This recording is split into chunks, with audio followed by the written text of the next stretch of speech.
तो auto immunity क्या है, इसको समझने की कोशिश करो। आपको पता है कि हमारे बॉडी में जो इम्यून सिस्टम है, बॉडी के अंदर जो इम्यून सिस्टम, उसमें basically acquired immune system two type का है ना। एक्वायर्ड इम्यूनिटी में, ठीक है, इनट इम्यूनिटी में नहीं, एक्वायर्ड इम्यूनिटी पर तो हम मान के चलते हैं कि पूरा ओवरऑल। इसके अंदर दो यूनिक कैरेक्टरिस्टिक,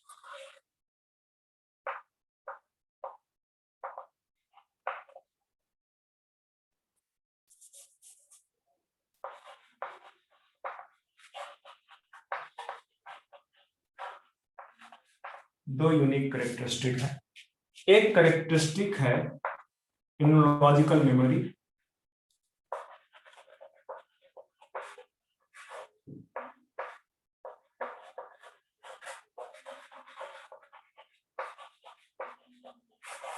और दूसरी कैरेक्टरिस्टिक है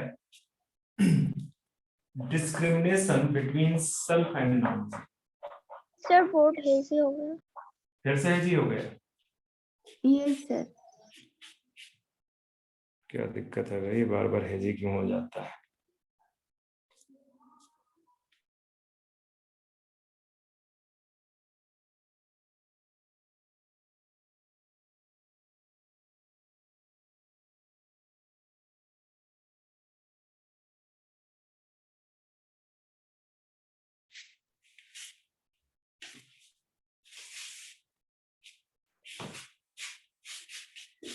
ठीक है, अभी ठीक हो गया। Yes sir. एक्चुअली कैमरा के एडजस्टमेंट की वजह से होता है।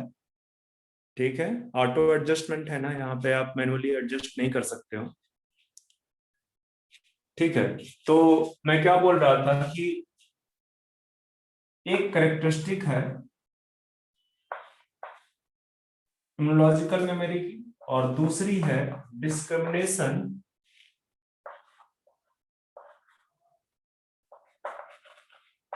Between self and non self,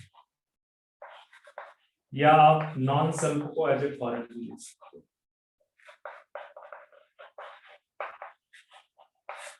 ठीक है, सेल्फ सेल्स और अदर ऑर्गेनिजम्स या अदर पैथोजन का जो डिस्क्रिमिनेशन है, दैट डिस्क्रिमिनेशन, ठीक है, वो इम्यून सिस्टम की यूनिक कैरेक्टरिस्टिक है। ठीक है, यूनिक कैरेक्टरिस्टिक है immunological memory and discrimination between self and non self.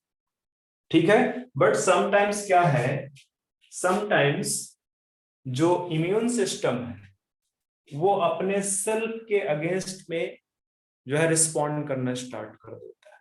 वो जो है इम्यूनिटी सेल्फ के अगेंस्ट, अपने ही सेल के अगेंस्ट में इम्यूनिटी शो करना स्टार्ट कर देता है, और उसी को बोलते हैं ऑटो इम्यूनिटी। ठीक है, उसी को क्या बोलते हैं? Auto immunity. समझ में आ रही है बात? Yes sir. ठीक है, तो आगे लिखते हैं यहाँ पे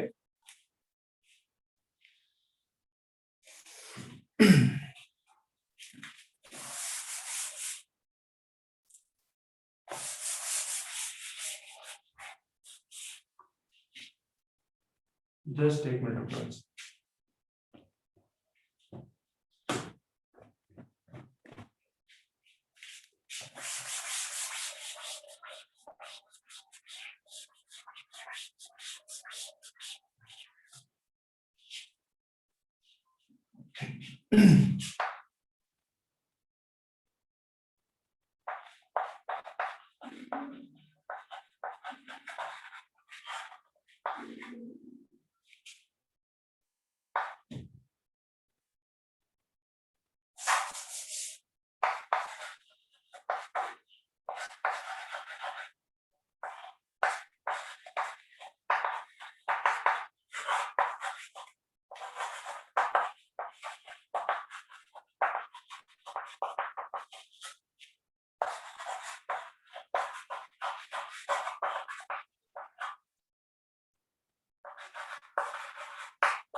अगेंस्ट फॉरेन ऑर्गेनिजम्स, ठीक है। But sometimes due to genetic or unknown reasons,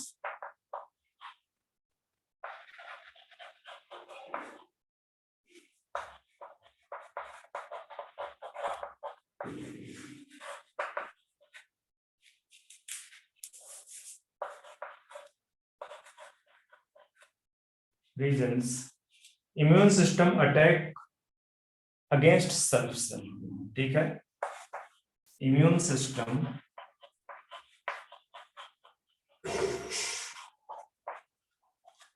attack against self cell,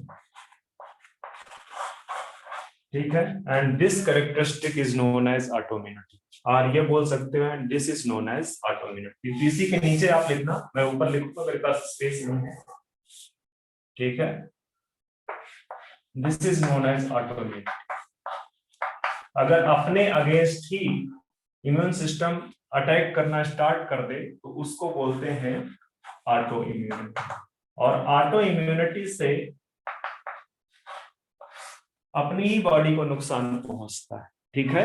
it cause damage to own body, cause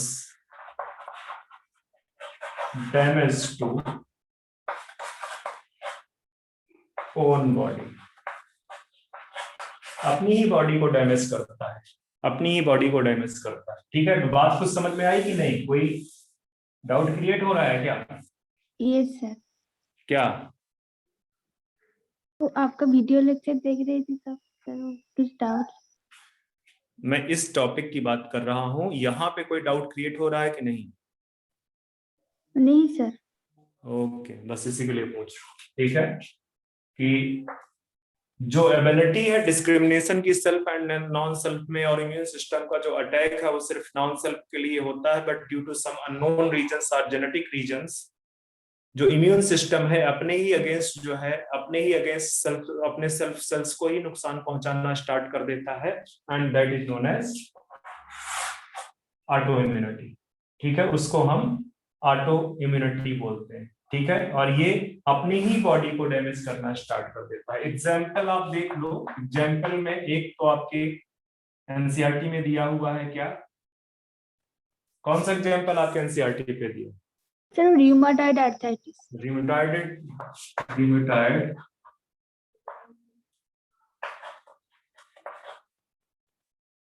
spell करो बेटा, स्पेल करो इसको, मेरे दिमाग में नहीं, स्पेल करो इसको, स्पेल। Sir RHEU। एक मिनट बच्चे, मुझे देखने तो कहीं है क्या मेरे पास।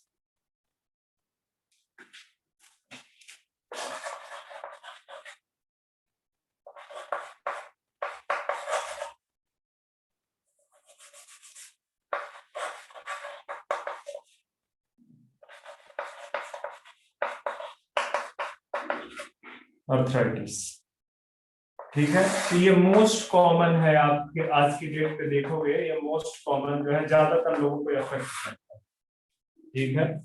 Most common among peoples.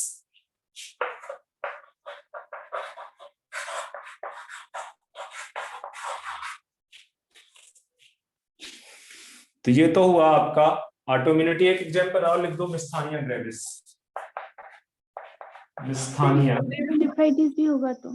क्या बच्चे? Sir glomerulonephritis. इतना डीप में मत जाओ, बहुत उतना नहीं पूछेगा, ठीक है। हैं तो बहुत सारे, जैसे आपके तो एक्सक्रीशन चैप्टर में। क्या बच्चे? सर आपने एक्सक्रीशन चैप्टर में लिखा था वो ग्लोमेरुलोनेफ्राइटिस ऑटोइम्यून डिजीज।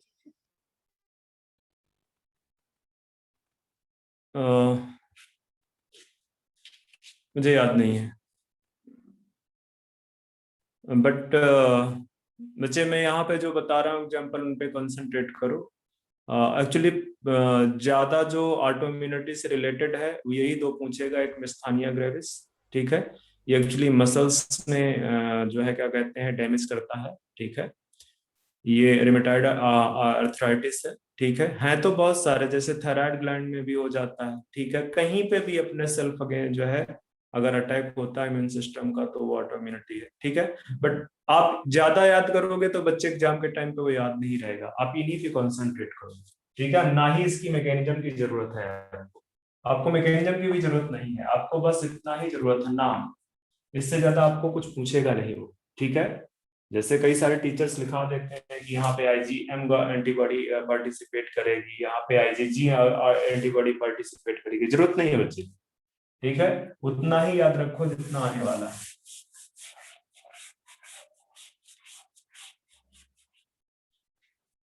चलो, तो यहां से ऑटोइम्यूनिटी खत्म, अब आते हैं lymphoid organ.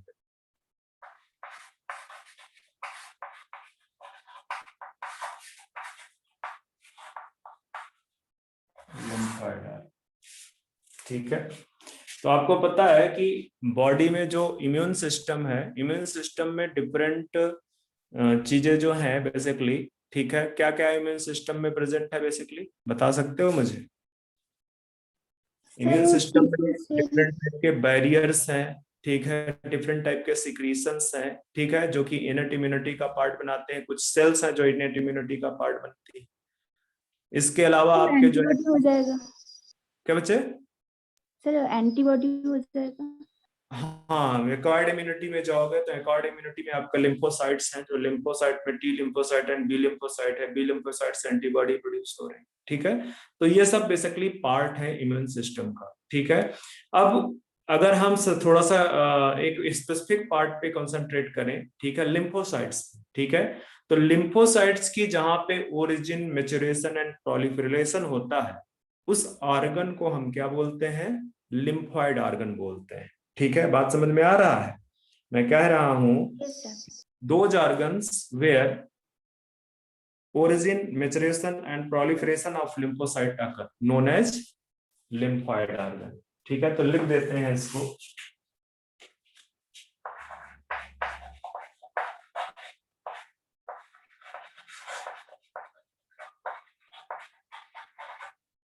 where origin, maturation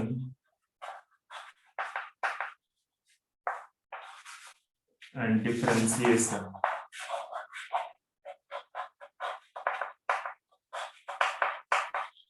of lymphocytes occurs known as lymphoid organ। अब ये लिम्फॉइड ऑर्गन को हम दो टाइप में क्लासिफाई कर सकते हैं। लिम्फॉइड ऑर्गन को हम दो टाइप में क्लासिफाई कर सकते हैं, एक जो प्राइमरी है,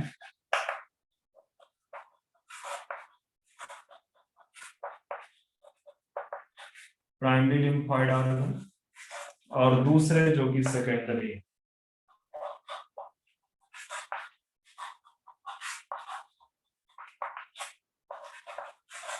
सेकेंडरी प्राइमरी लिम्फॉइड ऑर्गन्स वो है जहां पे ओरिजिन एंड मैच्योरेशन होता है, ठीक है। Those organs which involve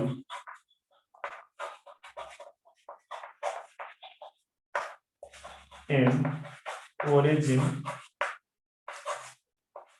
and maturation। मैं इसके लिए लिख रहा हूं प्राइमरी लिम्फॉइड ऑर्गन, ठीक है।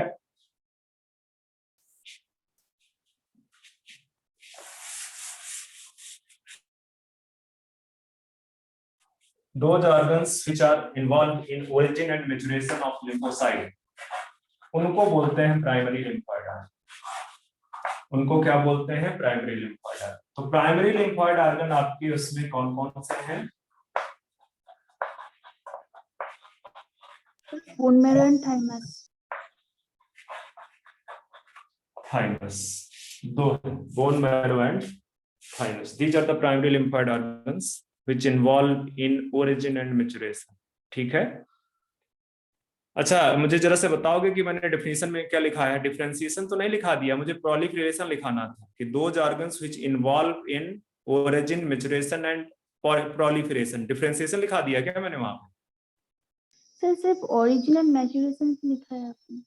यस सर, डिफरेंशिएशन लिखा है इसमें बता रहा हूँ बेटा, लिम्फॉइड ऑर्गन की सर, फर्स्ट differentiation- हाँ, उसमें लिखो ओरिजिन तो लिखा ही है आपका, मैचुरेशन भी लिखा है, मैचुरेशन, प्रोलिफरेशन लिखो, डिफरेंशिएशन नहीं है, प्रोलिफरेशन। मतलब प्रोलिफरेशन का मतलब है कि बहुत तेजी से उनका नंबर इंक्रीज होना, ठीक है। जो है ओरिजिन एंड मैचुरेशन में पार्टिसिपेट कर रहे हैं उनको प्राइमरी बोलते हैं, उनको प्राइमरी बोलते हैं। जहां पे प्रोलिफरेशन होता है उनको सेकेंडरी बोलते हैं, ठीक है। जहां पे प्रोलिफरेशन होता है उनको सेकेंडरी बोलते हैं। तो मैंने ओरिजिन एंड मैचुरेशन के लिए लिख दिया, सॉरी, प्राइमरी लिम्फोइड ऑर्गन के एग्जांपल लिखा दिए, बोन मैरो एंड थाइमस। अब आते हैं सेकेंडरी लिम्फोइड ऑर्गन। तो यहां पे आप लिख दो कि those organs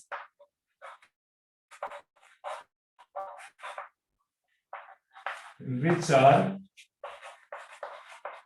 involved in proliferation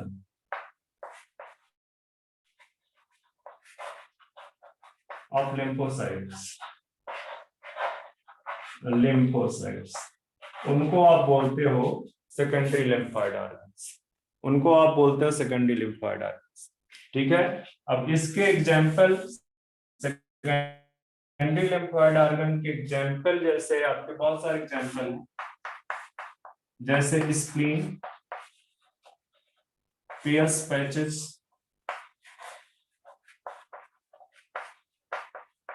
of intestine, lymph nodes, tonsils, इसके बाद अपेंडिक्स आपकी,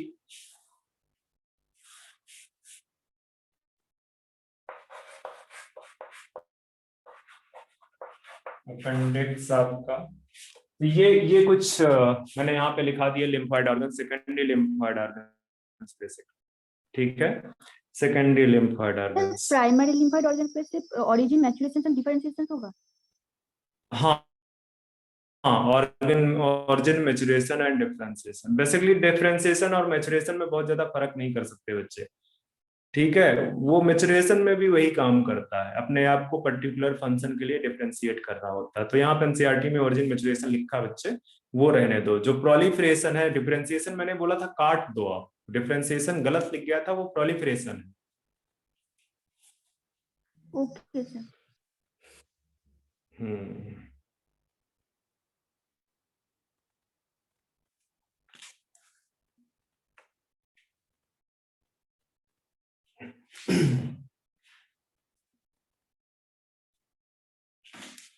तो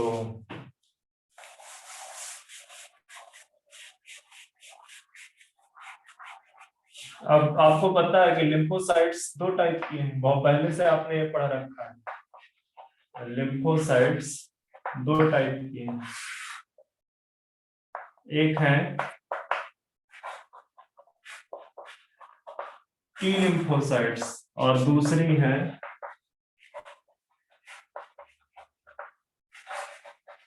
डी लिम्फोसाइट्स। तो जो टी लिम्फोसाइट्स हैं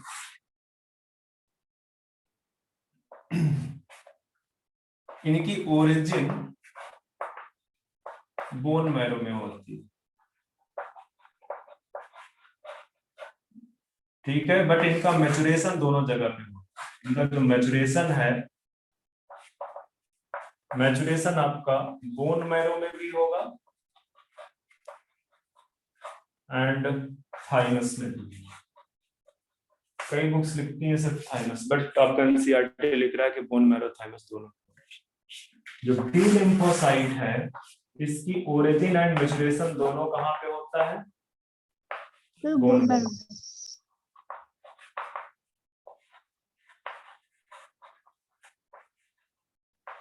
बोन मैरो।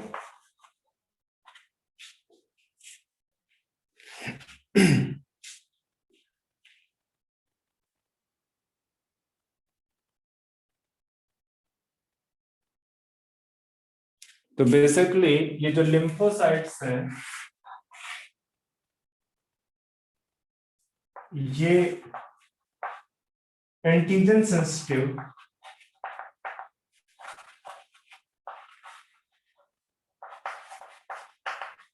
लिम्फोसाइट में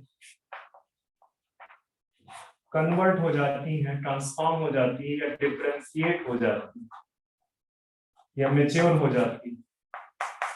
ठीक है, कहां पे? In primary lymphoid organ. इन प्राइमरी लिम्फोसाइट डिफरेंशिएट हो जाती हैं, चाहे मेच्योर बोल लो, चाहे डिफरेंशिएट बोल लो, चाहे ट्रांसफॉर्म बोल लो, एंटीजन सेंसिटिव लिम्फोसाइट में। कहां पे? Primary lymphoid organ. ठीक है, प्राइमरी लिम्फोइड आर्गन में। जो सेकेंडरी लिम्फोइड आर्गन्स हैं एक्चुअली वो एंटीजन को ट्रैप करने का काम करते हैं, तो वहां पे एंटीजन प्रेजेंट होगा और ये जब पहुंचेंगी तो इनकी इंटरेक्शन होगी जाके वहां पे, और जब इंटरेक्शन होगी तो जो लिम्फोसाइट है वो अपना नंबर तेजी से बढ़ाएगी उसको काउंटर अटैक करने के लिए।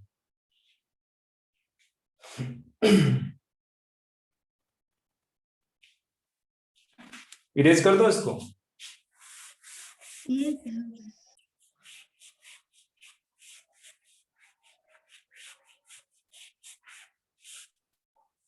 तो जहां पे सेकेंडरी लिम्फोइड आर्गन लिखा है वहीं पे अगर स्पेस है तो लिख दो, नहीं तो अलग से पॉइंट बना। जो सेकेंडरी लिम्फोइड आर्गन है,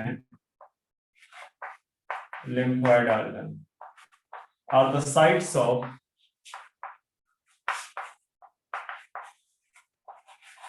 interaction,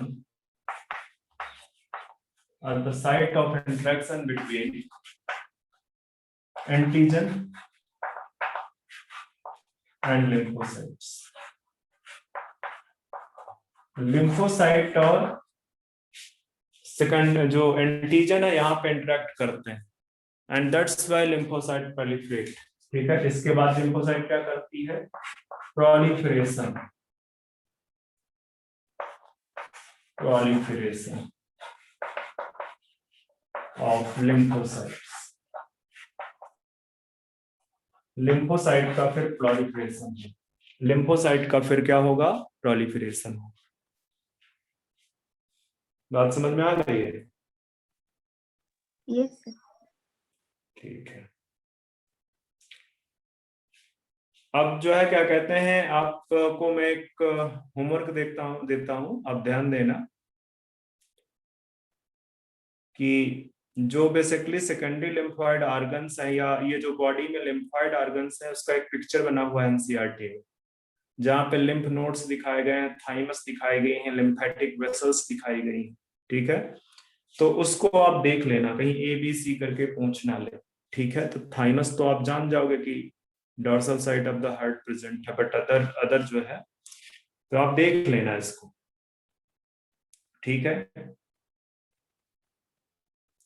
the bone marrow is the main lymphoid organ where all the blood cells including lymphocytes are produced। NCERT की लाइन है ये। ठीक है, मैंने पहले ही बता दिया है कि जो ओरिजिन है दोनों की बी एंड टी लिम्फोसाइट्स की, वो बोन मैरो।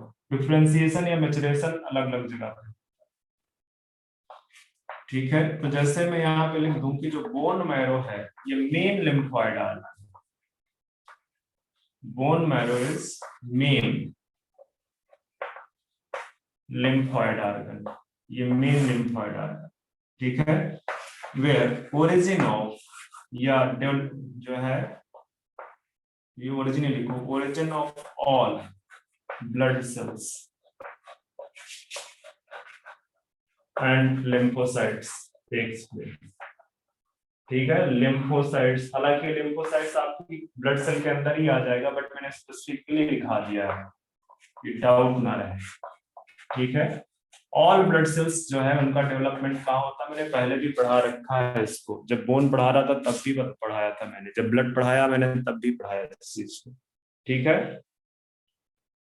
तो मेन लिम्फोइड ऑर्गन जो है जहां पे blood cell including lymphocytes are produced. ठीक है,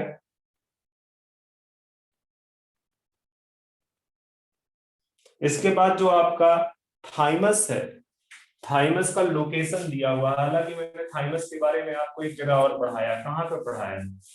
सर हार्मोन चैप्टर में। हार्मोन्स में। तो लोकेशन मैंने उसकी वहां पे लगा रखी, बता रखी, ठीक है। ये जो थाइमस है बेसिकली है, तो ये भी क्या, लिम्फोइड ऑर्गन, ठीक है। ये कहाँ पे लोकेटेड है? Dorsal to heart, below breast bone,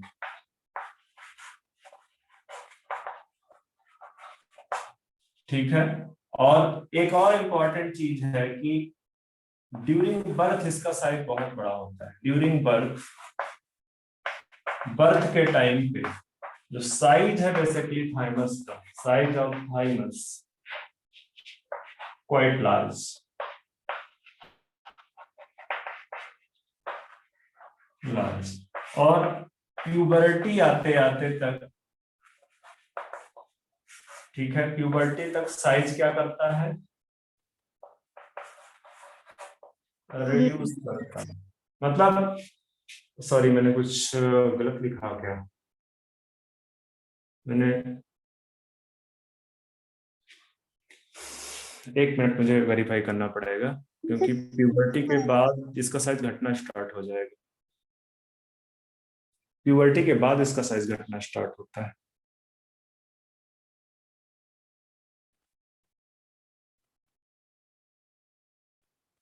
okay, सही है, ठीक है। जैसे जैसे एज बढ़ती है, जैसे जैसे एज बढ़ती है, इसका साइज क्या होता है? रिड्यूस हो जाता है, ठीक है। अब जरा से इसको चेंज कर लो, इससे कंफ्यूजन क्रिएट होगा। इसको इस तरह से लिख दो।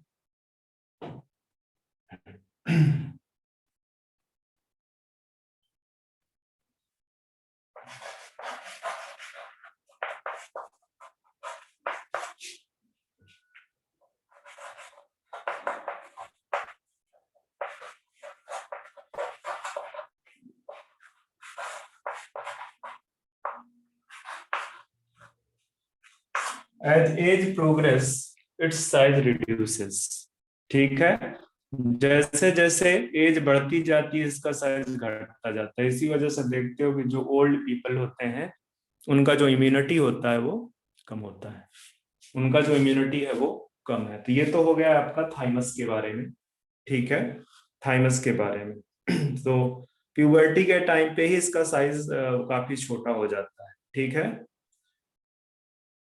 और ये चीज मैंने पहले ही लिखा रखा है कि जो मेचुरेशन है, मेचुरेशन है किसका? लिम्फोसाइट्स का। वो कहाँ पे होगा? टी लिम्फोसाइट का साइट्स थाइमस का में। तो आपका दोनों जगह पे होता है, बट टी लिम्फोसाइट का जो मेचुरेशन है वो कंप्लीटली थाइमस, ठीक है। तो एनसीईआरटी ने एक लाइन लिख रखा है कि थाइमस provides micro environments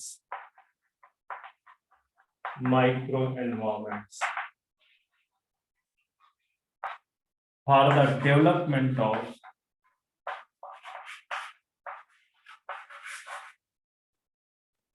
किसके डेवलपमेंट के लिए? टी लिम्फ दोनों के लिए। आप देखो मैंने पीछे क्या लिखा है। बोन में 20 का दोनों में होता है, bone marrow and, sorry, T का दोनों में होता है, बोन मैरो एंड लिम्फोसाइट में। और बी का सिर्फ ओरिजिन एंड डिफरेंशिएशन दोनों बी का बोन मैरो में।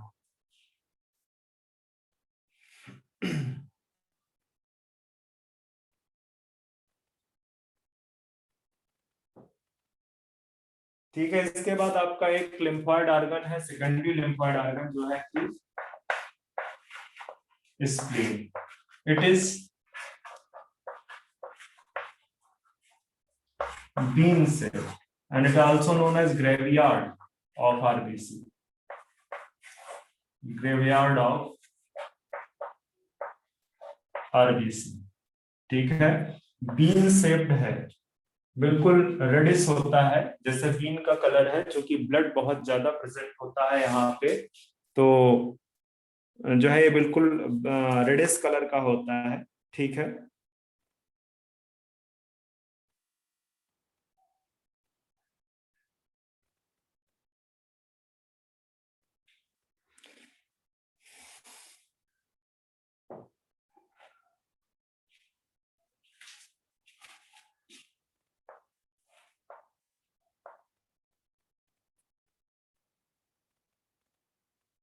It also contain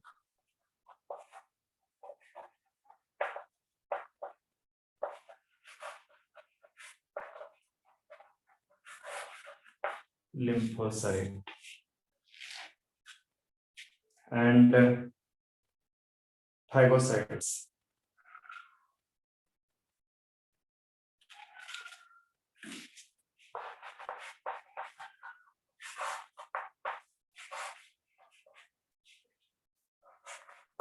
It acts as filter of blood.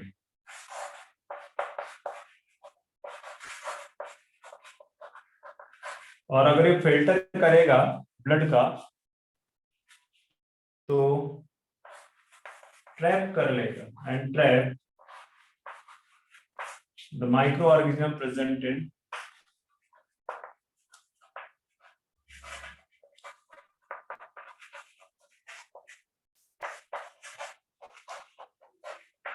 blood.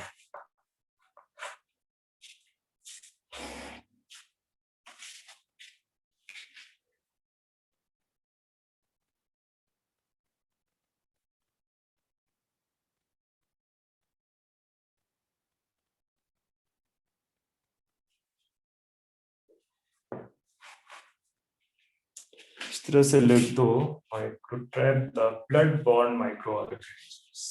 आपका एनसीईआरटी ये लिख रहा है, इसको लिख दो जरा सा, ब्लड बॉर्न।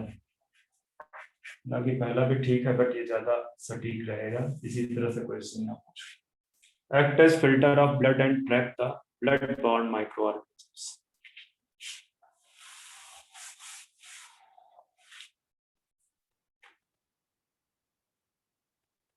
इसमें एरिथ्रोसाइट्स भी ठीक है। It also contain large number of erythrocyte or RBC, large number of RBC, large number of RBC जो है इसके अंदर प्रेजेंट होती है।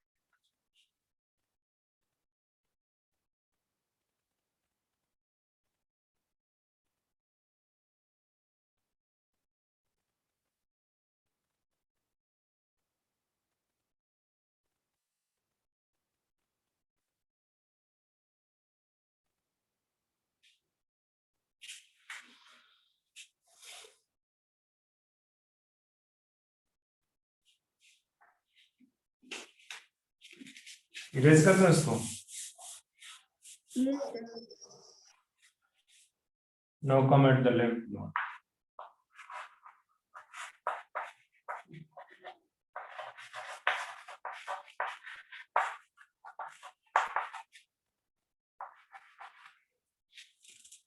Lymph nodes are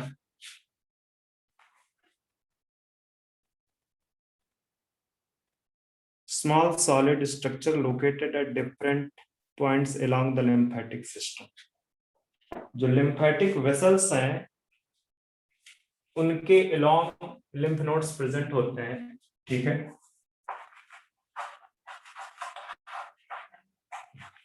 Solid small structure present along lymphatic system या vessels, ठीक है। lymph node traps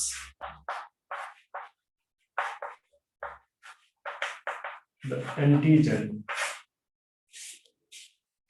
ठीक है। और इस एंटीजन के ट्रैप होने की वजह से यहाँ पे बेसिकली इंटरेक्शन होता है, ठीक है, किसके बीच में, या आप ये बोल सकते हो कि ये एक्टिवेट कर देता है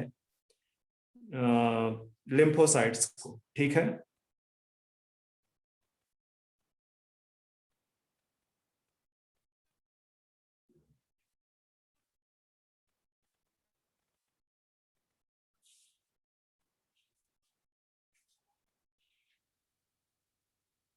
मुझे थोड़ा रेस्ट लेते हैं 1 मिनट के लिए, फिर स्टार्ट करते हैं।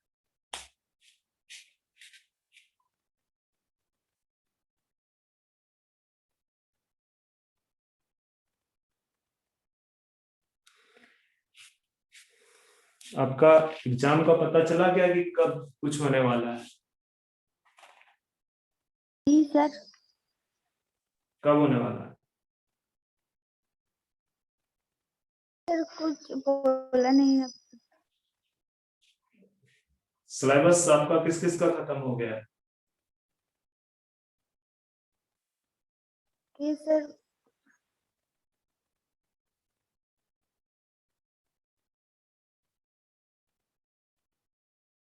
फिजिक्स का सिलेबस ओवर हो चुका है? ये सर हो गया। केमिस्ट्री? केमिस्ट्री से नहीं हुआ अभी तक, इस वीक में हो जाएगा। इस वीक में तो बायो भी हो जाएगा, क्योंकि बेटा ये लास्ट चैप्टर है जिसको मैं बोर्ड पे पढ़ा रहा हूँ। इसके बाद मैं एनसीईआरटी पे पढ़ाऊंगा, क्योंकि लाइन बाय लाइन बेटा सब इम्पोर्टेंट है, सारा चीज बोर्ड पे नहीं कन्वे किया जा सकता है। ये वैसे भी मैंने इक्वालॉजी आपको बोल रखा था, तो इक्वालॉजी तो बहुत स्मूथली निकल जाएगी।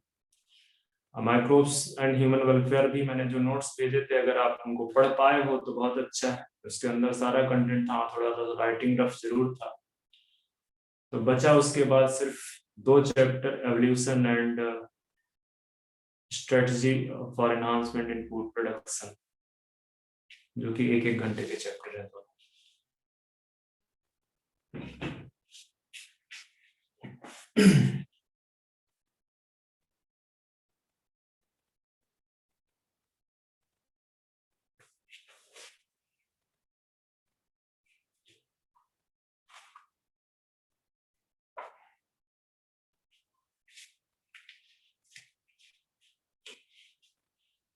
चलो, तो ये जरा से स्टेटमेंट पूरा कर दूं मैं, कि जो लिम्फ नोड्स हैं, these lymph nodes traps the antigen or other microorganisms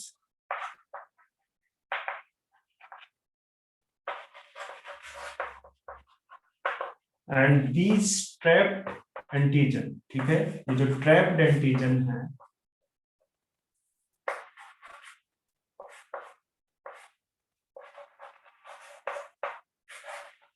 are responsible for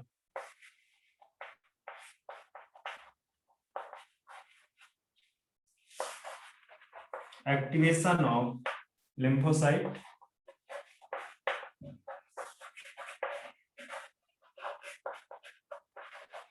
and therefore immune response, and therefore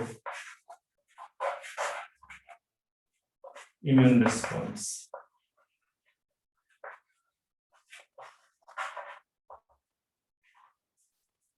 Immune response. तो ये आपका लिम्फाइड जो ऑर्गन्स थे वो मैंने कंप्लीट कर दिए हैं, ठीक है। हाँ, एक आध और रहता है,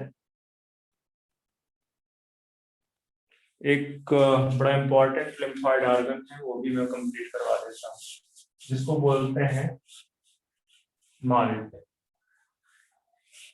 माल्ट क्या है? This is the mucosa associated lymphoid, ठीक है। कहाँ पे पाया जाता है? ध्यान दो, दिस इज माल्ट। एक तो इसका फुल नेम ही पूछ सकता है, mucosa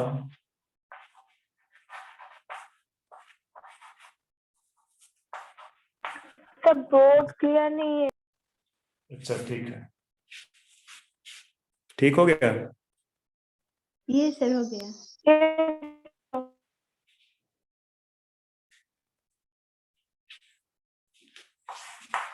mucosa associated lymphoid tissue, MALT, present in inner lining of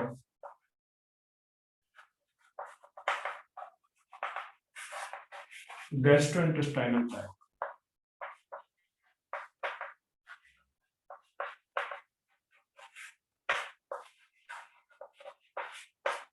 Gastrointestinal tract.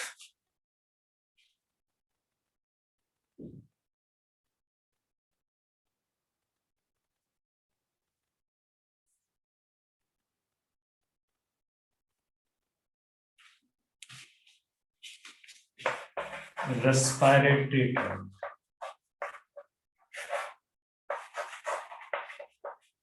And urogenital tract.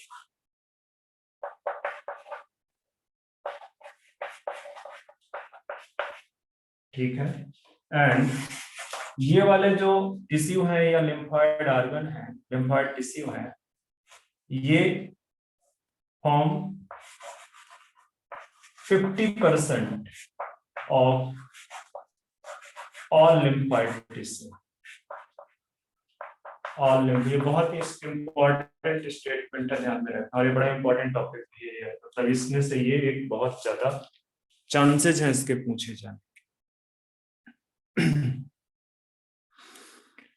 तो अब चलते हैं, 2 डिजीज रह गई हैं बेसिकली, जिसमें से एक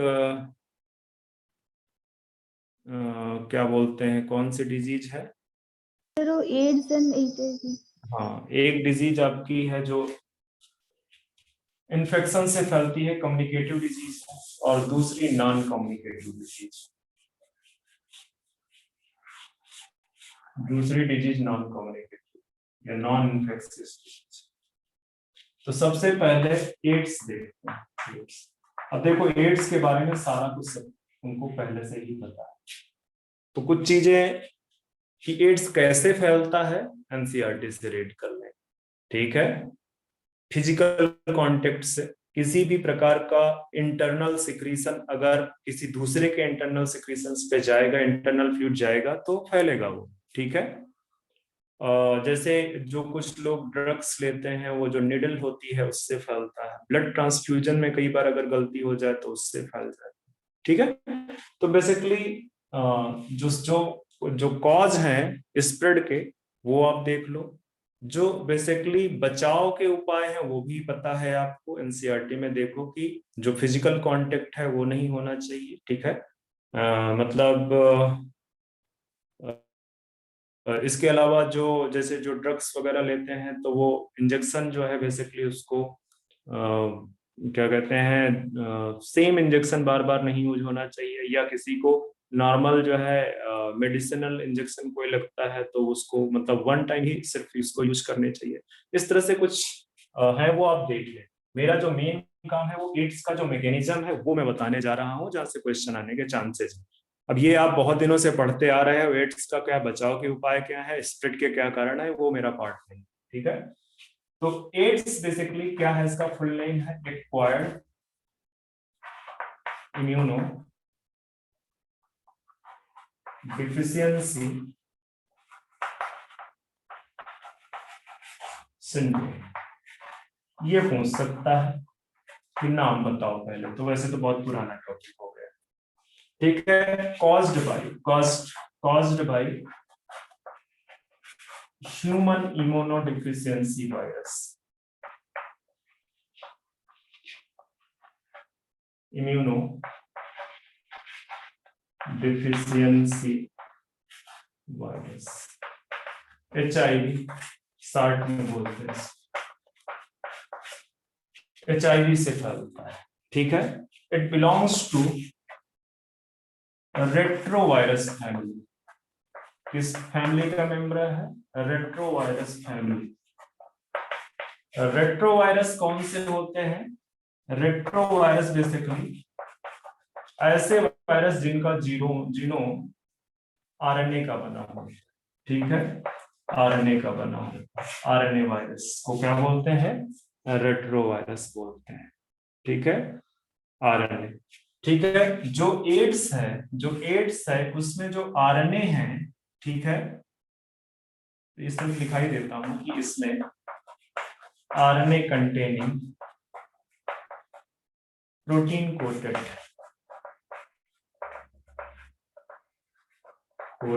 पार्टिकल है, मतलब इसका जो जीनोम है वो आरएनए है, और आरएनए की 2 कॉपी प्रेजेंट होती हैं। इसमें 2 कॉपी आरएनए की प्रेजेंट होते हैं, तभी कई बार बोल देते हैं कि डिप्लॉयड, बट डिप्लॉयड है नहीं है। ठीक है, डिप्लॉय इसमें आरएनए की 2 कॉपी प्रेजेंट होती है।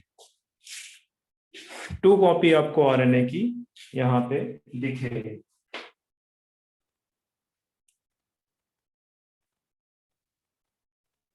आप देख लेना एक बार कि ट्रांसमिशन कैसे होता है, कैसे एक से दूसरे में फैलता है, पता है पर एक बार पढ़ना जरूरी है।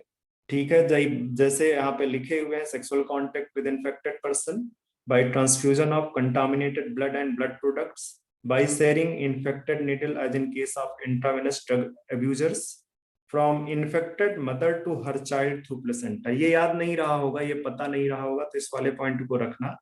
From infected mother to her child through placenta. That means कि this virus can cross placenta. This virus can cross placenta. ये एक बहुत कॉमन क्वेश्चन है जो आपको लगेगा कि नहीं भाई ये एनसीईआरटी का नहीं है, तो ध्यान में रखना कि HIV can cross placenta and reach to fetus या infect to fetus and can infect fetus. तो ये डायरेक्ट नहीं लाइन लिखी है, पर याद रखना कि मदर से फीटस में इंफेक्शन हो सकता है through placenta, because HIV have ability to cross placenta. ठीक है, इस तरह से जो है क्या कहते हैं, जो पर्सन्स मल्टीपल सेक्सुअल पार्टनर्स रखते हैं उनमें हाई प्रोबेबिलिटी है. जो ड्रग एडिक्ट हैं उनमें बहुत ज्यादा प्रोबेबिलिटी है. ठीक है, जिनमें रिपीटेड ब्लड ट्रांसफ्यूजन हो रहा है उनमें बहुत ज्यादा चांसेस होते हैं. ठीक है, तो children born to HIV infected mother, उनमें भी बहुत ज्यादा चांसेस होते हैं. ठीक है, एक इंपॉर्टेंट चीज है कि किसी HIV इन्फेक्टेड पर्सन को या किसी एड्स पेशेंट को टच करने से कभी भी वायरस नहीं फैलता है. क्यों? क्योंकि ये इंटरनल फ्लूइड का जब तक ट्रांसफर नहीं होगा, ठीक है, जब तक इंटरनल फ्लूइड का कांटेक्ट नहीं होगा, ठीक है, बॉडी फ्लूइड का नहीं होगा, तो तब तक नहीं होगा ये इन्फेक्शन. ठीक है, तो it spread only through body fluids. ठीक है, जो HIV का इन्फेक्शन है, लिख लो, it spread only through body fluid. Body fluid से फैलेगा ये. ठीक है, तो किसी एड्स पेशेंट को टच करने से HIV नहीं होता. तो अगर कोई पेशेंट HIV का है, एड्स का पेशेंट है, तो डिस्क्रिमिनेशन करने की जरूरत नहीं है. ठीक है, डिस्क्रिमिनेट करने की उस पर्सन को जरूरत नहीं है. People normally do. ठीक है, तो ये हो गए. अब हम आते हैं मैकेनिज्म वाले पार्ट. Mechanism of infection.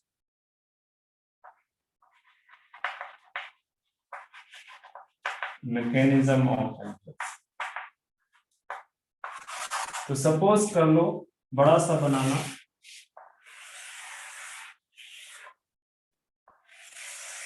ये है ह्यूमन सेल, ये है ह्यूमन सेल. ठीक है, और ह्यूमन सेल में भी कौन सी सेल है? ये मैक्रोफाज है. ये क्या है? ये मैक्रोफाज. ठीक है, मतलब कि सबसे पहला जो टारगेट होगा, मतलब after getting into the body of person, ठीक है, वायरस सबसे पहले किसके ऊपर अटैक करेगा? मैक्रोफाज के ऊपर. ठीक है, मैक्रोफाज. और मैक्रोफाज के बाद फिर किसके ऊपर अटैक करेगा? T helper cells, T lymphocytes के ऊपर. तो ये जो मैं बना रहा हूं, ये कहां पे बना रहा हूं? ये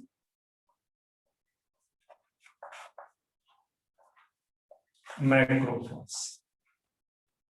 तो लेट्स से कि यहाँ पे वायरस पार्टिकल, यहाँ पे वायरस पार्टिकल अटैच्ड. ठीक है, ये उसकी अपनी 2 RNA कॉपी है. चलो उसने यहां से ट्रांसफर कर, यहां से अपना RNA ट्रांसफर कर दिया है दोनों के दोनों से. अच्छा, एक चीज और देख लेना, जहां पे जीनोम लिखा है वहां पे लिख दो सिंगल स्ट्रैंडेड RNA है, डबल नहीं.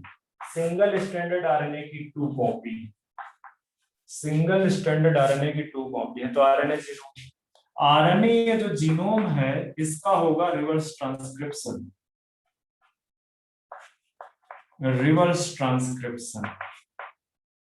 तो यहाँ पे एंजाइम्स कौन सी आएगी?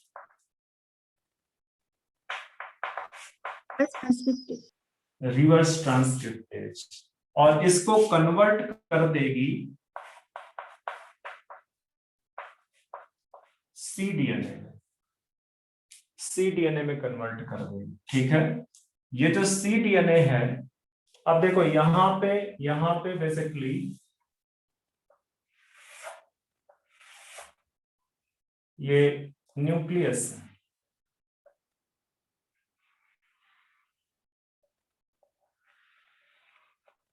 न्यूक्लियस के अंदर क्रोमोसोम्स होंगे, जाहिर सी बात है क्रोमोसोम्स होंगे। तो ये जो है ये बेसिकली इनकॉर्पोरेट हो जाए, यहाँ पे जैसे मैं बना दूं कि ये इसके अंदर इनकॉर्पोरेट है, मैं वेवी पार्ट दिखा रहा हूं, जो इनकॉर्पोरेशन हुआ है उसको मैंने वेवी कर दिया। ठीक है, इंटीग्रेशन बोलते हैं इसको, कि ये जो सीडीएनए है इंटीग्रेट एंजाइम की हेल्प से इंटीग्रेट्स। ठीक है, ये एंजाइम है, ये अपना ये जो डीएनए है इसको क्रोमोसोम्स के अंदर क्या कर देगा, जोड़ देगा, इंटीग्रेट करवा देगा। क्या कर देगा? इंटीग्रेट करवा देगा। अब ये जो पार्ट इंटीग्रेट हुआ है ये अपने खूब ढेर सारी कॉपी तैयार करेगा। ये जो डीएनए है, जो सी डीएनए है, ये खूब ढेर सारी कॉपी तैयार करेगा। अच्छा, कॉपी तो तैयार करेगा ही करेगा। ठीक है, अच्छा एक और चीज बताऊं कि इंटीग्रेट कर लिया है, इंटीग्रेट करने के बाद हो सकता है ये लेटेंट फेज पे बहुत दिनों तक पड़ा रहे। ठीक है, सुस्त, अपने आप को एक्सप्रेस ना करे, वो अपनी कॉपी भी ना तैयार करे, बहुत दिन तक पड़ा रहे। ठीक है, बहुत दिन तक पड़ा रहा लेटेंट स्टेज पे, और ये जब देखेगा कि ये सेल तो कमजोर हो रही है, इम्यून सिस्टम क्या हो रहा है, ये क्या कर रहा था, ये चुपचाप क्यों पड़ा हुआ था? इसलिए चुपचाप पड़ा हुआ था क्योंकि इसको पता था कि अगर मैंने कुछ एक्टिविटी शो की तो इम्यून सिस्टम मुझे किल कर देगा, बॉडी का जो इम्यून सिस्टम है मुझे किल कर देगा। तो वो क्या करता है, वो मौके की तलाश करता है, और वो तब जो है एक्टिव होता है जब देखता है कि इम्यून सिस्टम होस्ट का क्या हो रहा है, अब स्लो हो रहा है, इम्यून सिस्टम बेसिकली वीक हो रहा है। तो वो बेसिकली अपनी ढेर सारी कॉपी, ढेर सारे जो है बनाएगा डीएनए की कॉपी। डीएनए से बेसिकली आरएनए बनेगा, एमआरएनए बनेगा। ठीक है, ये मैं इतने सारी कॉपी क्यों तैयार करूं, इतना सारा मैं क्यों तैयार करूं, मैं यहाँ पे दिखा देता हूँ, ये भी सब हटा लेता हूँ। आपके पास आया तो आप दूसरा भी बना सकते हो। ठीक है, यहां से बेसिकली एमआरएनए बनेगा,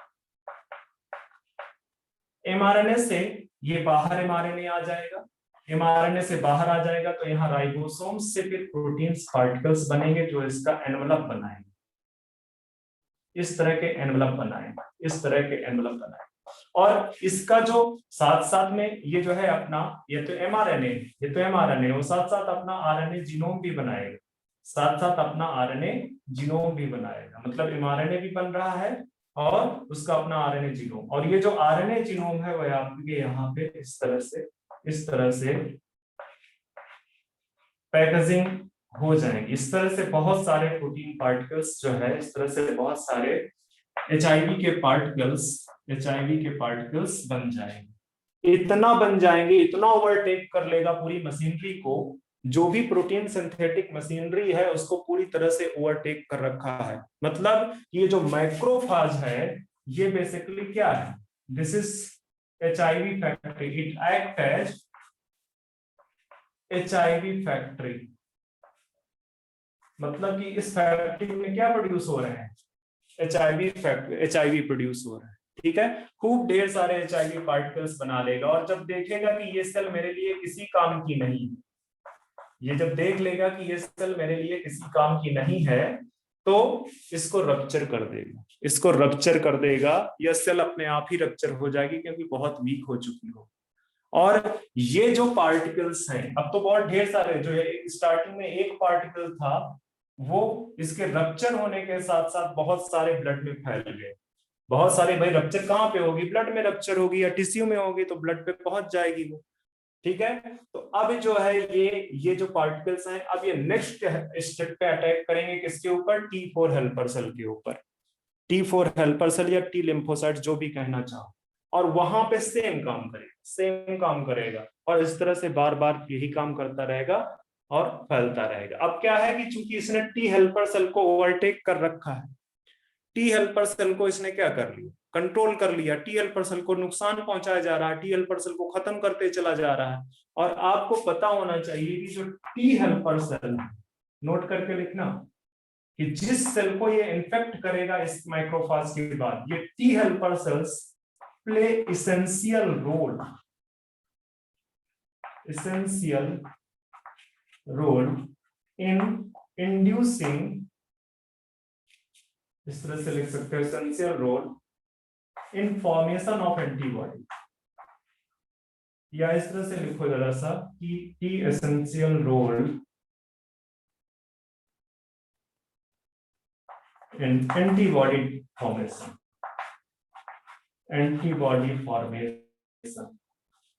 by inducing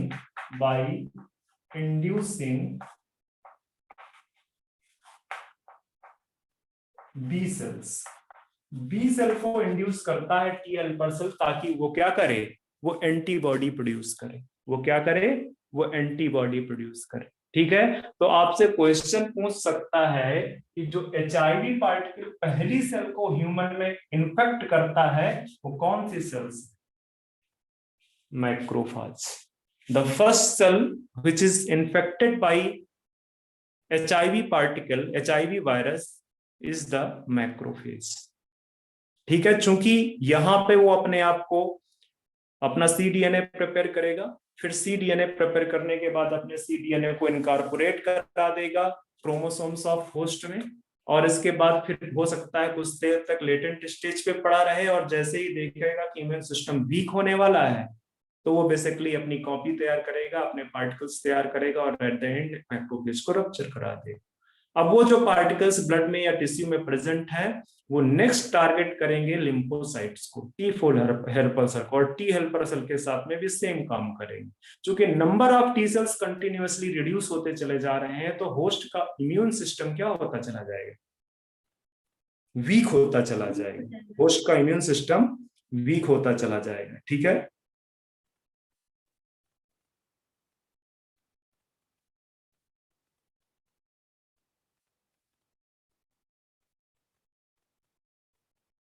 बात समझ में आ रही है? Yes sir. तो ये अगर पिक्चर इरेज कर दें तो सही रहेगा, इरेज कर दूं? यस सर, हो गया।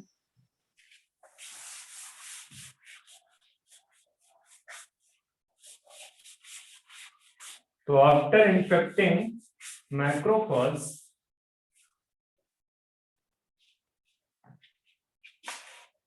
इस तरह से लिखो, हाँ ठीक है sir, after infecting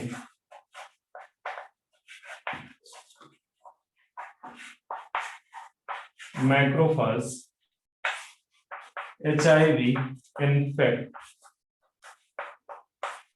T helper lymphocyte।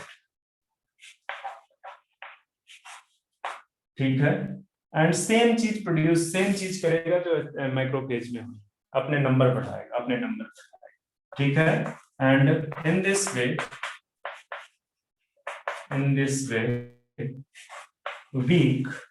it weakens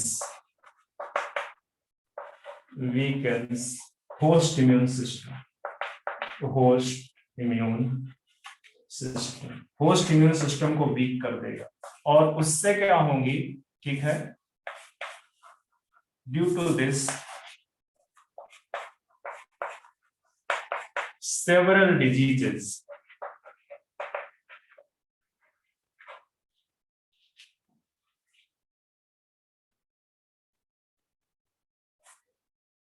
attack on host। There are several diseases, इस तरह से मतलब, due to this host caught by several diseases। बहुत सारी डिजीजेज हैं, जैसे माइकोबैक्टीरियम ट्यूबरकुलोसिस का इन्फेक्शन है, इवन कैंसर भी हो सकता है। मतलब चूंकि इम्यून सिस्टम वीक हो गया है तो कोई भी छोटा सा इन्फेक्शन जो है बड़ा हो सकता है, डेथ करवा सकता है। तो ये बेसिकली स्टोरी, ये बेसिकली जो है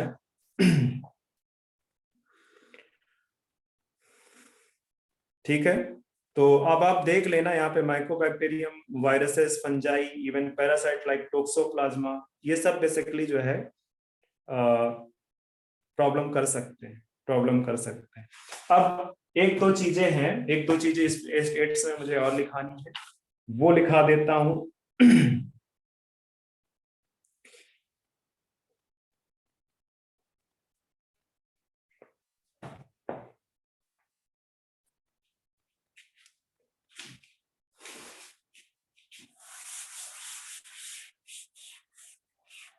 तो फर्स्ट सेल जिसको इन्फेक्ट करेगा वो HIV मैक्रोफेज है, और देन उसके बाद फिर T4 हेल्पर सेल है। ठीक है, याद रखना।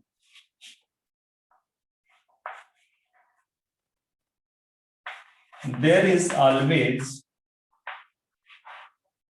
a lag between, lag का मतलब होता है gap, between infection and appearance of symptoms.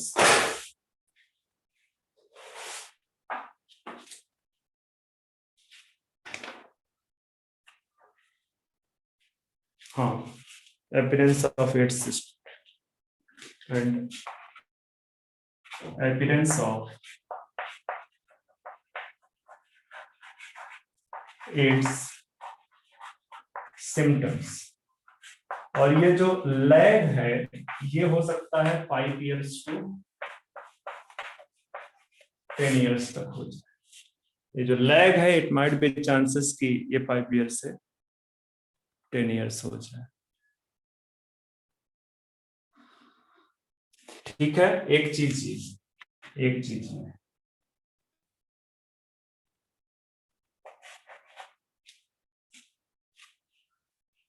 इसका जो डायग्नोस्टिक टेस्ट है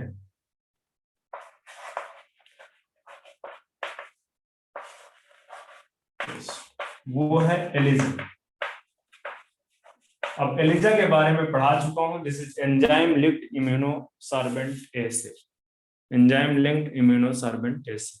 आप RT-PCR से भी पता कर सकते हैं इसको। आप मेन तो यही है, आप RT-PCR से भी पता कर सकते हैं, RT-PCR से भी पता कर सकते हैं। अच्छा, अगर आपसे कोई क्वेश्चन पूछे कि इन्फेक्शन के जस्ट बाद अगर आप फाइंड आउट करना चाहते हो तो इन्फेक्शन के जस्ट बाद तो यही बता पाए, क्योंकि इसकी सेंसिटिव बहुत है। ठीक है, हाईली सेंसिटिव। इसके अलावा एक और भी है, वेस्टर्न ब्लॉट,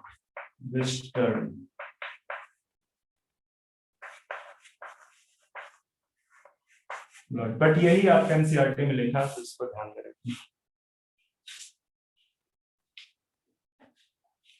टाइम कितना बचा है मेरे पास? सर 1:17 हो गया। 12 से क्लास स्टार्ट हुई है ना? 12 से नहीं, 12:15 से करीब।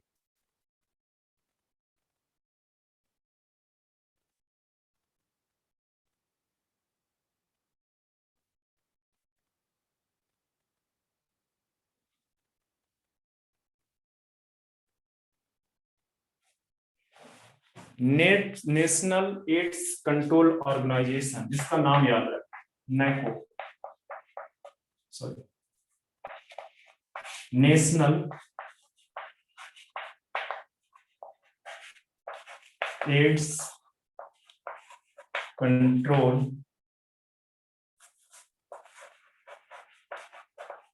ऑर्गेनाइजेशन। ये एक गवर्नमेंट बॉडी है जो बेसिकली जागरूकता फैलाती है। ठीक है, अबाउट एड्स, नेको। तो इसका नाम याद रखना, मेरी तरफ से ओवर है, इससे ज्यादा आएगा भी। हाँ, आप जो वो देख लेना एक बार फीचर्स वगैरह, मतलब किससे फैलता है और किससे अवॉइड कर सकते हो।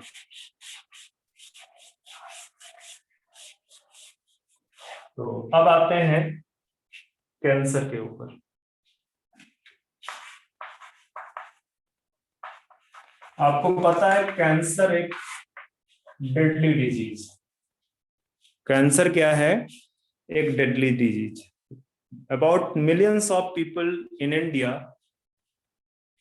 हर साल इससे मरते हैं। भारत में हर साल करीब मिलियन से ऊपर लोग कैंसर से डेथ हो जाती है। ठीक है, डेडली डिजीज। ठीक है, अब जो है क्या कहते हैं, हम अगर अपने बॉडी में देखें कि ये कैंसर होता कैसे है, कैंसर होता कैसे, तो सपोज ये ह्यूमन है, ये ह्यूमन है, ठीक है। इसकी जो बॉडी सेल्स हैं, इसकी जो बॉडी सेल्स हैं वो बेसिकली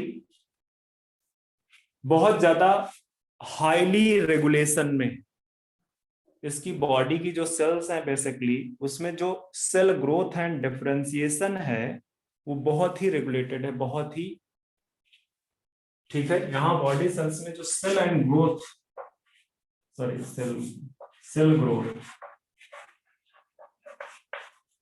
एंड डिफरेंशिएशन, ये जो है cell growth and differentiation highly controlled and regulated, highly controlled. आप अगर सेल साइकिल पढ़े हो तो आपको अंदाजा हो, और वो तो बस आपको ट्रेलर है, इतने सारे प्रोटीन्स इन्वॉल्व हैं इसको रेगुलेशन में, ठीक है, कि जो है क्या कहते हैं, जैसा वो डायरेक्ट करेगा न्यूक्लियस, जिस तरह की इंफॉर्मेशन होगी बिल्कुल वैसे ही, ठीक है। Highly control and regulated process है बॉडी सेल्स में, जो ग्रोथ एंड डिफरेंशिएशन की प्रोसेस है, that process is highly controlled and regulated. But अगर समटाइम्स ये जो ग्रोथ एंड डिफरेंशिएशन की जो कंट्रोल एंड रेगुलेशन है ये लॉस हो जाए, सेल ग्रोथ एंड डिफरेंशिएशन में जो ये रेगुलेशन है इसका लॉस हो जाए, तो सेल अनकंट्रोल उससे डिवाइड करने लगते हैं। मतलब ग्रोथ क्या हो जाती है, ग्रोथ क्या हो जाती है, अनकंट्रोल्ड हो जाती है, ठीक है, अनकंट्रोल्ड, ठीक है। बट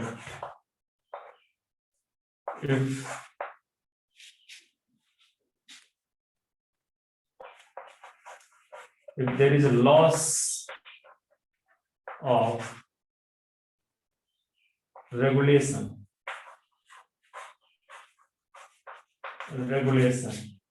तो it leads to development of cancer।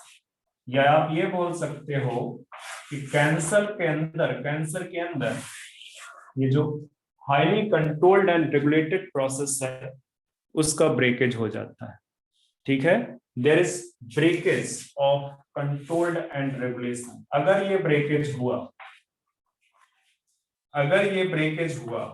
ठीक है, तो it leads to the cancer, वो किसको जन्म दे देगा? Due to breakage of regulation of cell growth and differentiation, it leads to the development of cancer। मतलब जो सेल ग्रोथ एंड डिफरेंशिएशन की बॉडी में जो प्रोसेस चल रही है, जो कि हाईली कंट्रोल्ड एंड रेगुलेटेड वे में चल रही है, और अगर उसमें कोई ब्रेकेज आ जाए तो वो क्या करेगा, वो कैंसर को जन्म देगा, ठीक है। जो नॉर्मल सेल है, नॉर्मल सेल, और दूसरी जो है कैंसर सेल। इस नॉर्मल सेल और कैंसर सेल में क्या फर्क है? नॉर्मल सेल में कांटेक्ट इनहिबिशन प्रेजेंट होता है, ठीक है, कांटेक्ट इनहिबिशन क्या प्रेजेंट होता है? कांटेक्ट इनहिबिशन प्रेजेंट होता है, ठीक है। कांटेक्ट इनहिबिशन क्या है कि सेल अगर किसी सरफेस के साथ कांटेक्ट में आ जाएगी तो उसका जो ग्रोथ है वो स्टॉप हो जाएगा। कांटेक्ट इनहिबिशन क्या है कि Hansel comes in contact with surface, any surface, contact with any surface, ठीक है, it will stop growing, ठीक है, it will stop its growth, वो अपनी ग्रोथ को क्या कर देगा, स्टॉप कर देगा। मतलब सपोज कर लो कि ये मैंने एक पेट्री प्लेट बनाई हुई है, एक बर्तन है मान के चलो, पेट्री प्लेट बोलो, इस पे आप सेल्स ग्रो करवा रहे हैं, इस पे सेल्स, तो सेल्स अगर इस कांटेक्ट, इस सरफेस के कांटेक्ट पे आ गई तो सेल का जो ग्रोथ है, the growth will stop, the growth will stop. This is the characteristic of normal cell. ये किसकी कैरेक्टरिस्टिक है, नॉर्मल सेल की, कि नॉर्मल सेल में कांटेक्ट इनहिबिशन प्रेजेंट होता है, जबकि cancer cell loss this contact inhibition, loss this contact inhibition, उसमें ये कांटेक्ट इनहिबिशन नहीं प्रेजेंट होता है। मतलब कहने का कि कांटेक्ट सरफेस के साथ आने के बाद भी, ठीक है, it continuously continuously growing, continuously growing। तो एक बहुत इंपॉर्टेंट कैरेक्टरिस्टिक है बिटवीन नॉर्मल सेल, या डिफरेंस है between normal cells and cancer cell, कि नॉर्मल सेल में कांटेक्ट इनहिबिशन प्रेजेंट होता है, जबकि जो कैंसरस सेल है उसमें नहीं होता है।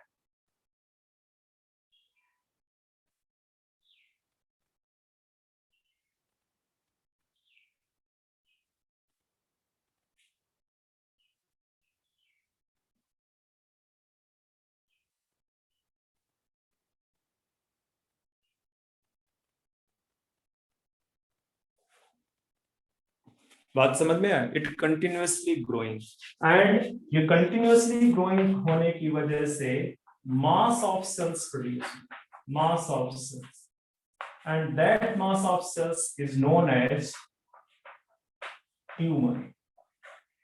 कंटिन्यूअसली ग्रोइंग होने की वजह से मास ऑफ सेल्स प्रोड्यूस होगा, and that mass of cells is known as tumour. Now tumour is of two types. Tumours क्या होते हैं, दो टाइप्स के होते हैं। ट्यूमर दो टाइप के, एक है बिनाइन ट्यूमर,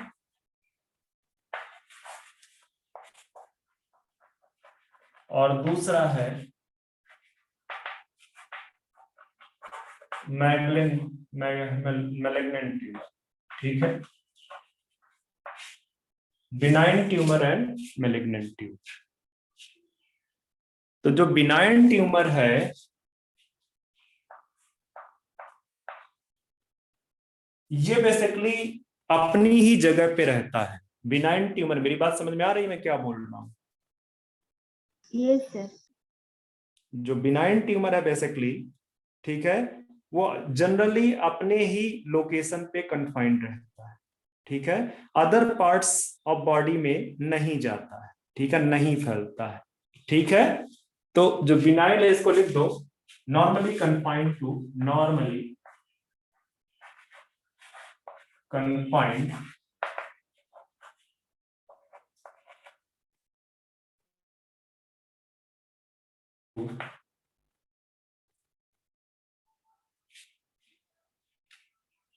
इट्स लोकेशन, अपनी लोकेशन पे कन्फाइंड रहता है, and not spread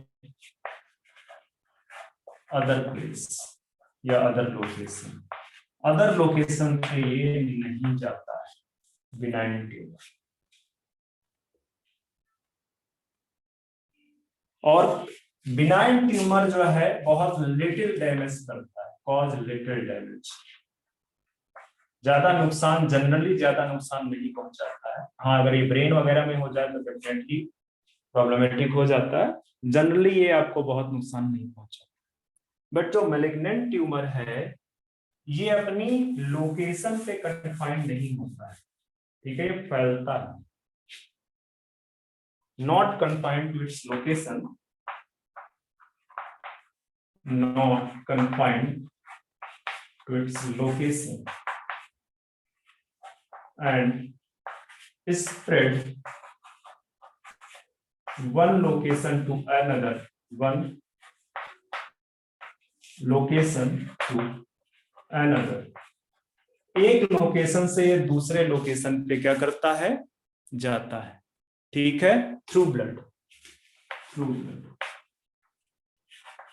through blood. कैसे कैसे होगा, देखो, जब सेल्स ग्रो करेंगी तो अनकंट्रोल ग्रो कर रही है। अब अनकंट्रोल ग्रो करने से क्या है कि उनको न्यूट्रिशन की रिक्वायरमेंट बढ़ेगी उनकी। इवन जो नॉर्मल सेल्स हैं उनको भी बेसिकली compete करना पड़ेगा न्यूट्रिशन के लिए, ठीक है। तो सेल्स की डेथ भी ज्यादा होगी। कुल मिला के कहने का मतलब है कि कंपटीशन न्यूट्रिशन के लिए बढ़ा, नहीं मिला तो सेल की डेथ ज्यादा होगी। और अगर सेल की डेथ ज्यादा होगी तो एक प्लेस, सपोज कर लो ये मैं बता दे रहा हूं, ये यहाँ पे ये ब्लड वेसल है, ये ब्लड वेसल है, यहाँ पे कोई टिश्यू है, यहाँ पे जो फैला और इसकी डेथ हुई, ये डेथ होने के बाद फिर सेल्स जो है यहाँ से स्लॉट ऑफ हुई और वो ब्लड के थ्रू किसी दूसरे लोकेशन पे चली गई और यहाँ पे भी जाके उसने कैंसर फैला दिया। तो बेसिकली जो मैलिग्नेंट ट्यूमर है वो एक जगह से दूसरे जगह पे फैलता है थ्रू ब्लड, ठीक है, थ्रू ब्लड। बात समझ में आ रही है? Yes sir. ठीक है। और ये जो बेसिकली जो ये मैलिग्नेंट ट्यूमर्स में जो basically mass of proliferating cells है, ठीक है, ये जो mass of proliferating cells, mass of proliferating cells, ठीक है, मतलब ग्रो कर रहा है अनकंट्रोल, जैसे ये है अनकंट्रोल ग्रो कर रहा है, अनकंट्रोल ग्रो किए जा रहा है। तो ये जो मास प्रोड्यूस हुआ है प्रोलिफरेटिंग सेल्स का, जिसमें अनकंट्रोल्ड ग्रोथ हो रही है, ठीक है, अनकंट्रोल्ड ग्रोथ हो रही है, these cells are known as neoplastic cells, neoplastic cells। किसके केस में? तो मैलिग्नेंट और इन्हीं नियोप्लास्टिक सेल्स को समटाइम्स हम बोल देते हैं ट्यूमर सेल्स, ट्यूमर सेल्स, ठीक है, इन्हीं को हम समटाइम्स बोल देते हैं tumour cells. These neoplastic cells have ability to spread from one place to another place, ठीक है। ये जो mass of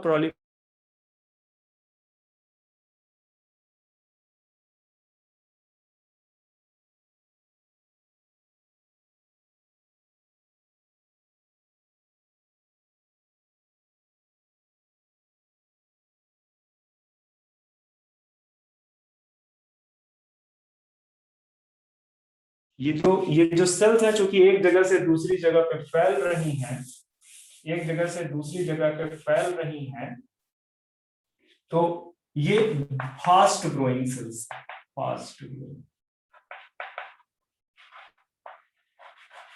ठीक है, कॉज हाई डैमेज, बहुत ज्यादा डैमेज करती है, ठीक है, cause high, fast growing cells हैं, हाई डैमेज है, इन्वेसिव है। इन्वेसिव का मतलब वही है जो एक लोकेशन से दूसरे लोकेशन पे जाते हैं, ये इन्वेसिव है, इसको भी याद रखना कि इन्वेसिव कौन सा है, मैलिग्नेंट ट्यूमर, जबकि बिनाइन ट्यूमर में इन्वेसिव वाली कैरेक्टरिस्टिक नहीं है, वो एक लोकेशन से दूसरे लोकेशन पे नहीं जाता है, ठीक है।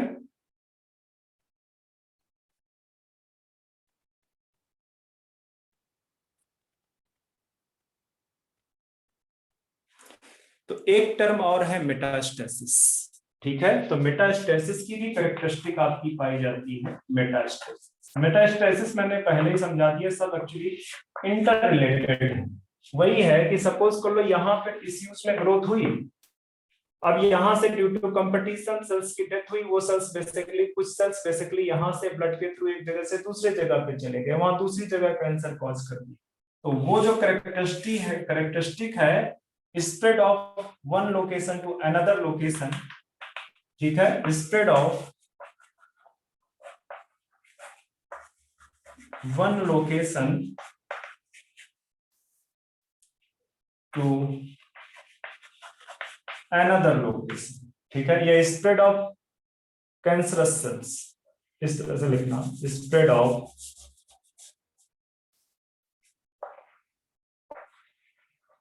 कैंसरस सेल्स, ठीक है, from one location to another location, that is known as metastasis, that is known as metastasis.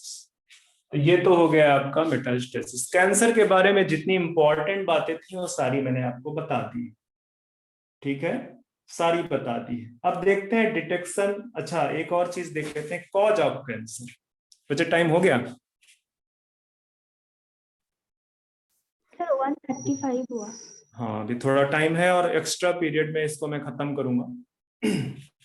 हालांकि जो मेन चीज बतानी थी वो मैंने बता दी, अब बस रटने वाली चीजें एक्स्ट्रा बता। क्लास ऊपर का तो कर सकता हूँ ना ये, नहीं सर, एक्स्ट्रा क्लास लूंगा। क्या केमिस्ट्री की है क्या? केमिस्ट्री की तो आज नहीं होनी चाहिए। नहीं सर, वो 3:30 बजे से लेंगे क्या? 3:30 बजे से नहीं 3:30 से 4, 4:30, ठीक है 3:30 से ले लेता हूँ। Okay sir. मैसेज कन्वे कर देना।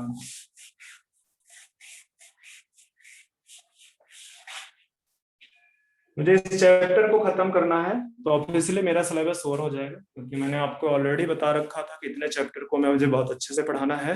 बहुत अच्छे से तो खैर मैं बाकी का भी पढ़ाऊंगा, ऐसा कुछ नहीं है, बट यह है कि चूंकि मैंने बोल रखा है आपको तो स्पीड मेरा थोड़ा ज्यादा रहेगा।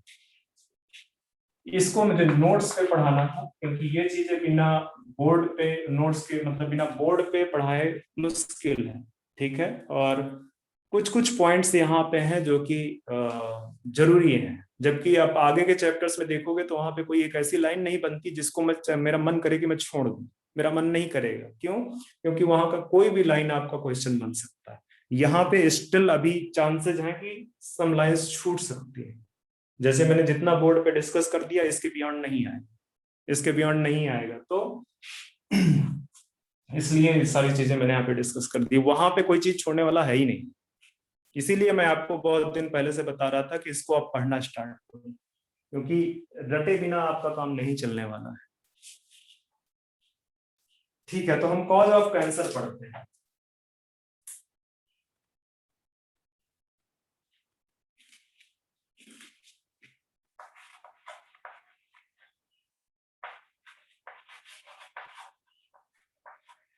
कॉज ऑफ कैंसर, तो देखो एक नॉर्मल सेल, एक नॉर्मल सेल, यही नॉर्मल सेल तो आपकी किसमें कन्वर्ट होता है? कैंसरस सेल्स में, कैंसर सेल में कन्वर्ट, ठीक है। तो वो एजेंट, कोई तो कोई एजेंट होगा जो इस नॉर्मल सेल को किसमें कन्वर्ट कर रहा है?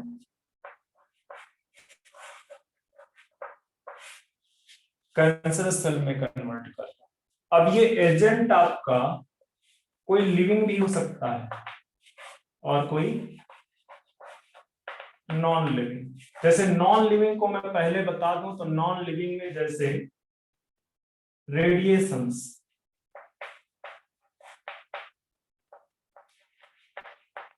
या कोई केमिकल्स,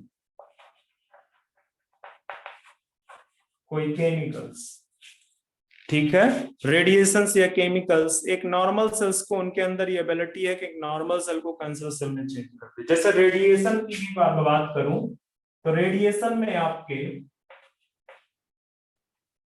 आयनाइजिंग भी हो सकते हैं, आयनाइजिंग रेडिएशन और नॉन आयनाइजिंग रेडिएशन, ठीक है। तो आयनाइजिंग रेडिएशन आप देख लो, जैसे X rays and gamma raise.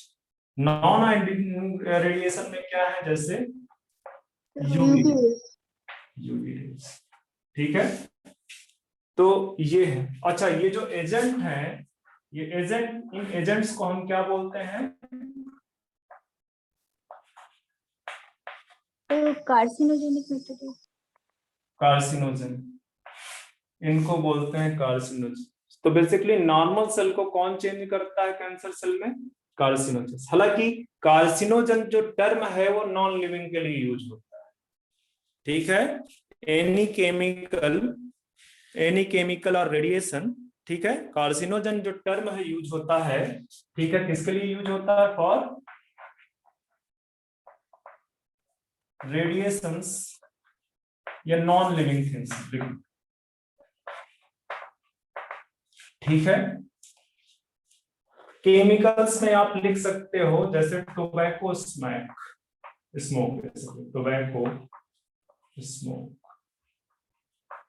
Tobacco smoke, ये नॉर्मल सेल को चेंज कर देता है कैंसर सेल। लिविंग में बेसिकली एक तो है जैसे वायरस, कुछ आरएनए वायरस या आरएनए वायरस में बेसिकली, जिनको आप बोलते हो oncogenic virus,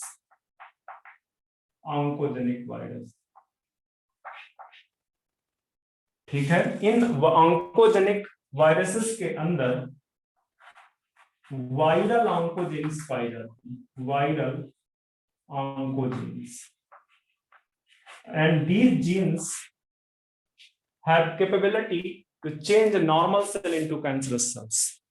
These oncogenes, viral oncogenes या शार्ट में इसको वी ऑन्क बोल देते हैं। शार्ट में क्या बोल देते हैं? वी ऑन्क, ठीक है, v onc, viral oncogenes. So these viral oncogenes have ability to change a normal cell into cancerous cells.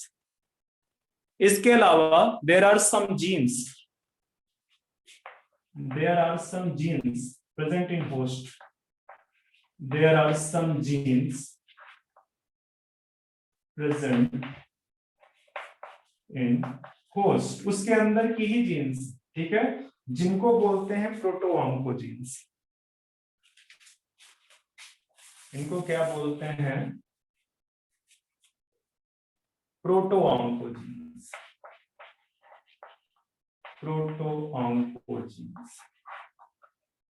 ठीक है। तो इनका अगर अपना रेगुलेशन हो जाए तो ये ऑन्कोजीन्स में कन्वर्ट हो जाए, ठीक है। अगर लॉस हो जाए रेगुलेशन का, लॉस ऑफ रेगुलेशन, ठीक है, तो अगर लॉस हो जाए रेगुलेशन का तो प्रोटो ऑन्कोजीन्स ऑन्कोजीन में कन्वर्ट हो जाएगी, ऑन्कोजीन में, और ये बेसिकली कैंसरस हो जाएगी, या बोल सकते हो अनकंट्रोल्ड ग्रोथ हो जाएगी, अनकंट्रोल्ड ग्रोथ हो जाएगी ऑन्कोजीन। तो आपको सारे बात समझ में आ गई?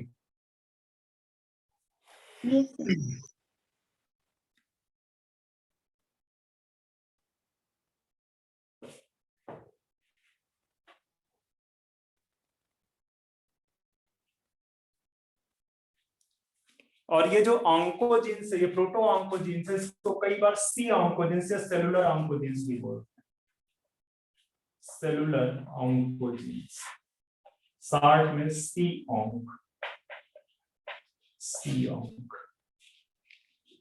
तो मुझे लग रहा है ये आपको बात समझ में आ गई होगी। These are the some of the cause of cancer. These are some of the cause of cancer. ठीक है, जैसे मैंने टोबैको स्मोक लिखाया है, tobacco smoke is a major cause of lung cancer, याद रखना, ठीक है। This is the major cause of lung cancer, ये मेजर कॉज है लंग कैंसर। तो अब जो है हमारा बहुत देर के लिए नहीं बचा, ये हार्डली 5 मिनट का है जिसमें कैंसर डिटेक्शन एंड डायग्नोसिस बताना है। इसके बाद ड्रग्स एंड अल्कोहल अब्यूज है, तो ये चैप्टर मैं आपका आज फिनिश कर दूंगा। इसके बाद फिर जो नेक्स्ट चैप्टर होगा वो हम एवोल्यूशन करेंगे, क्योंकि एवोल्यूशन में हमें हार्डी-विंडीर रूल पढ़ना है। हालांकि है 10 मिनट का ही टॉपिक, पर क्वेश्चन कई बार पूछ लेता है। तो एवोल्यूशन को एक लेक्चर में खत्म कर देंगे, एक लेक्चर में आपका खत्म हो जाएगा strategy for enhancement in production, ठीक है। और इसके बाद फिर हमारा बचेगा एक माइक्रोब्स इन ह्यूमन वेलफेयर, जो कि मैं बहुत बार बोल चुका हूँ, नोट्स भी दिए हुए हैं। फिर बचेंगे इकोलॉजी वाले चैप्टर, ठीक है। तो आज के लिए बस फिलहाल मतलब इस समय के लिए बस इतना ही। नेक्स्ट जो है जो शाम में मिलेंगे लेक्चर में इसको कंप्लीट करेंगे। Okay okay sir.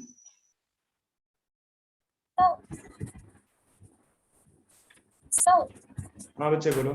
Sir I have a doubt sir. बच्चे डाउट्स का क्या है कि मैं रीड कैसे करूंगा डाउट्स? अगर आप डिक्टेट करो तो ठीक है, बोलो। आपने आज पढ़ाया mode sir mucosa associated tissue. हाँ बोलो आप। हाँ sir March sir mucosa associated lymphoid tissue जो आपने आज पढ़ाया सर। सर आपने कहा कि वो रेस्पिरेटरी ट्रैक्ट में प्रेजेंट होता है, लेकिन सर रेस्पिरेटरी ट्रैक्ट में पार्ट प्रेजेंट होता है ना ब्रोंकस एसोसिएटेड लिम्फोइड टिश्यू। हाँ बट बच्चे आप बिल्कुल सही बोल रहे हो, ठीक है। डिफरेंट टाइप के एसोसिएटेड लिम्फोइड टिश्यू हैं, ठीक है।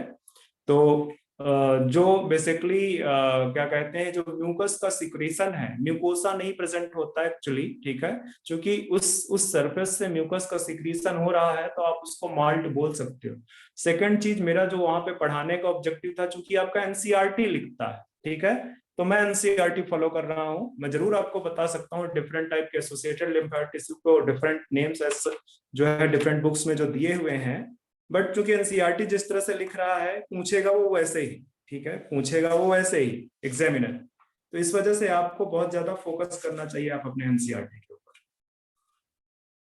ठीक है। देखो यहाँ पे आप 154 पेज नंबर पे पहुंच जाओ। लिखा है there is a lymphoid tissue also located within the lining of the major tracts like respiratory, digestive and urogenital tracts called mucosa associated lymphoid tissue, ठीक है। तो आप जो कि एनसीईआरटी में चीज लिखी है तो आपको एज सच पढ़ोगे तो ज्यादा इजी रहेगा, क्योंकि क्वेश्चन एट द एंड बनने यहीं से।